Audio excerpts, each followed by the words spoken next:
Esse vídeo vai ter estética, política e muita treta. Palestina, o monumental quadrinho de Joe Sacco. Palestina saiu originalmente nos Estados Unidos entre 93 e 95 de forma episódica e trata-se da investigação do trabalho jornalístico que o Joe Sacco fez quando esteve na faixa de Gaza e na Cisjordânia entre dezembro de 91 e janeiro de 92.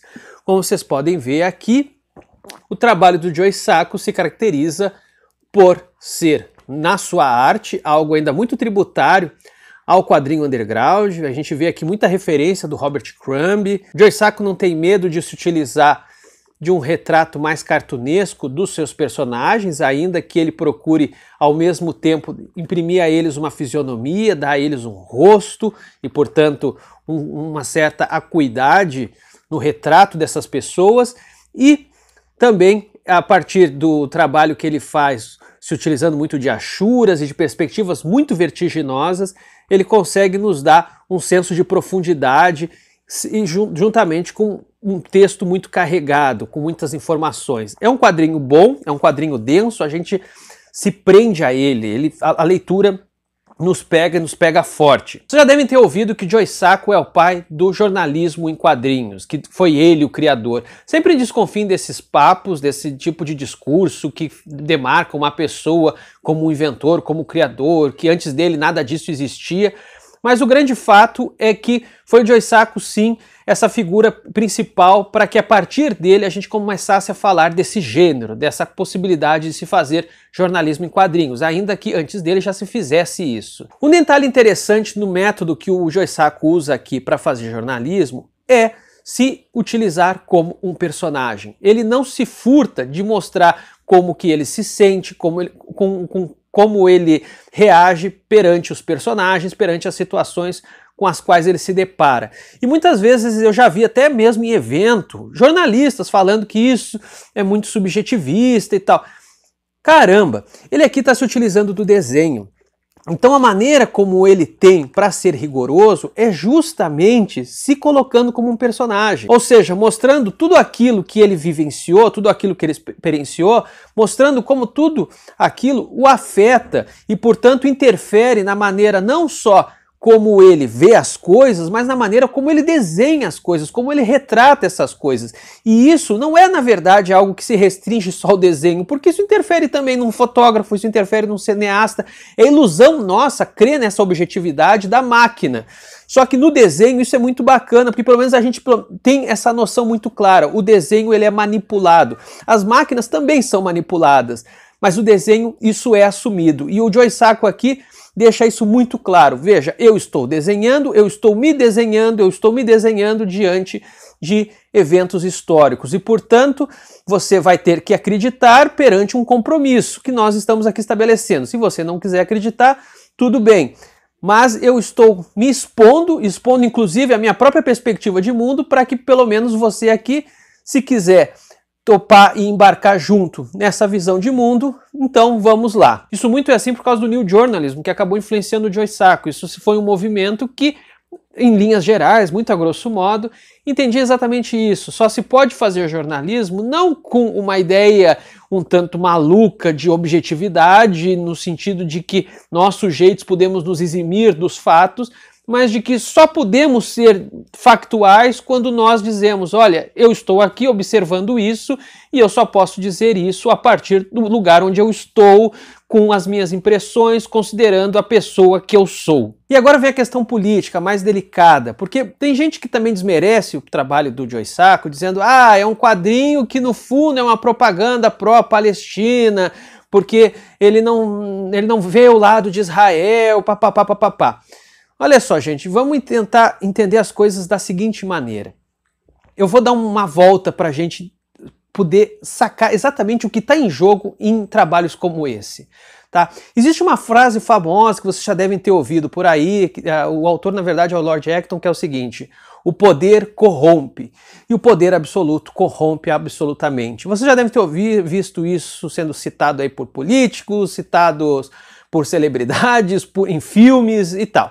Pois bem, eu discordo dessa frase, tá? Eu acho ela ruim. Não é que o poder corrompe, o poder realiza, o poder concretiza. O poder, se você não tem freios para o poder, você perde a noção do outro. E isso se aplica a qualquer grupo, sacou? Qualquer grupo. O Robert Crumb, que é a grande referência de Joe Sacco e que foi o grande papa ali do movimento hippie, que fazia os quadrinhos underground, fez a capa do disco da Janis Joplin. O Crumb dizia que se os hippies tivessem poder de forma desenfreada, teriam feito os campos de concentração onde na entrada estava escrito paz e amor, que é uma referência aos campos de concentração nazistas, onde estava escrito o trabalho liberta. Ele está querendo dizer que os hippies eram malignos, que os hippies não prestavam, não, ele está querendo dizer que qualquer grupo, qualquer causa sem freios, qualquer causa que você disser, ok, vai lá, faz tudo o que você quer, essas pessoas acabam fazendo horrores. Eu sei que isso dói para muita gente, principalmente para os mais progressistas, porque às vezes rola uma certa romantização do injustiçado, como se o injustiçado fosse uma pessoa capaz de ter um certo aprendizado com a sua dor. Mas o que as teorias do sujeito, uma delas a própria psicanálise mostra, é que o trauma muito menos ensina e muito mais nos impele a repetir. Repetir isso com pesadelos, né, do tipo, ah, meu Deus, toda noite eu revejo aquela coisa horrível que aconteceu, ou de repetir aquele sofrimento no lombo alheio. Ou seja, eu preciso botar pra fora aquele negócio que eu senti no cara do lado. Ou seja, esse negócio me machuca, eu sofri isso demais, agora eu quero que outra pessoa sofra. Eu era gordo, agora não sou mais, então o primeiro gordo que passar na minha frente eu vou chamar ele de gordo, escroto, porque é um jeito que eu tenho de exorcizar tudo aquilo que eu senti, que eu não resolvi bem, e segue adiante, segue adiante, segue adiante. E esse outro que agora está sofrendo é aquele que não tem poder, é aquele que está sendo atropelado. Esse que está sendo injustiçado agora não quer dizer que amanhã ele vai ser o bonzinho, é capaz de esse injustiçado amanhã também ser o novo escroto. Mas é essa relação de poder circunstancial que faz com que a gente consiga, nesse momento, fazer um retrato e dizer, pois bem, temos aqui a opressão, temos um opressor e temos um oprimido. E é nesse ponto preciso, muito sofisticado, muito rico, que o quadrinho Palestina de Joe Sacco trabalha.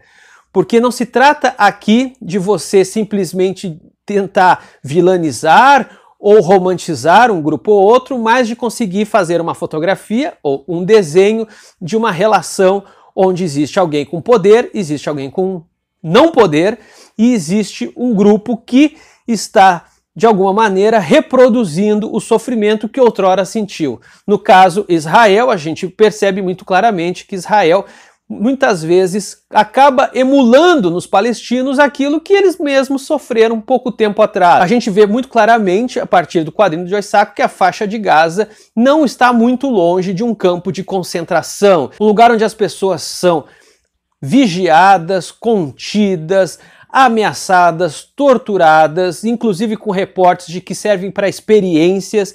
Então, o que nós vemos ali é uma reprodução, ainda que não seja tal qual, mas de um retorno do trauma. Isso não faz dos palestinos bonzinhos, como muitas vezes querem dizer, ah, você está falando que o palestino é bonzinho, mas eles também são cruéis. E podem ser mesmo, e pode ser que amanhã a gente esteja defendendo os judeus, porque os palestinos viraram a mesa e agora eles que estão fazendo horrores. Pode ser mesmo isso. Mas o lance agora que o quadrinho está mostrando é que nesse momento, nesse exato momento, quem está fazendo isso é Israel. Por quê? Porque eles detêm esse poder e porque esse trauma coletivo que uma quadrinista que eu já comentei aqui, que é a Ruth Modan, quadrinista israelense, que é fantástica, eu vou deixar aqui nos cards, e ela fala, vai numa linha muito semelhante. O que agora está acontecendo é que Israel, numa subjetivação, o povo judeu numa subjetivação que já tão habituada dos horrores que sentiu, ele está reproduzindo esse horror, o trauma coletivo está voltando no corpo palestino. Só que o trauma nunca é de fato exorcizado desse jeito, portanto,